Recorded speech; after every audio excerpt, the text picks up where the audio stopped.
ಕೆಲವು ಸತಿ ನಮ್ಮ ಕೈನಲ್ಲಿ ಈ ನೆಗೆಟಿವ್ ಫೀಲಿಂಗ್ಸ್ ಇದ್ದರೆ ಹೆಲ್ಪ್ಲೆಸ್ ಅನಿಸ್ಬಿಡುತ್ತೆ, ನಿಸ್ಸಹಾಯಕತೆ, ವೀಕ್ ಅನಿಸುತ್ತೆ. ಅದೇ ಮುಖ್ಯ ಆಗೋದು ಜೀವನದಲ್ಲಿ. ನಾವು ಪವರ್ಫುಲ್ ಆಗೋದು ಯಾವಾಗ ಅಂದರೆ ಅದನ್ನು ಗೆಲ್ಲೋದು. ಯಾವುದು ನಮ್ಮನ್ನು ವೀಕ್ ಮಾಡ್ತಾಯಿದೆ ಅಲ್ಲೇ ಗೆಲ್ಲೋದು. ಆ ಒಂದು ನಿಸ್ಸಹಾಯಕತೆ, ಹೆಲ್ಪ್ಲೆಸ್ನೆಸ್ಸು ಒಂದು ಸ್ಟ್ರೆಂತ್. ಇದು ಭಗವದ್ಗೀತೆಯಲ್ಲಿ ಅರ್ಜುನನಿಗೆ ಕೃಷ್ಣ ಹೇಳ್ತಾನೆ.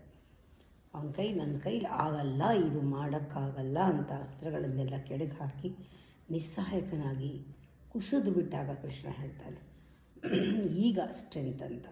ಯಾವಾಗಲೂ ಆ ಸ್ಟ್ರೆಂತು ದೇವರದು. ಕೃಷ್ಣನ ಸ್ಟ್ರೆಂತಲ್ಲಿ ಹೇಳ್ತಾನೆ.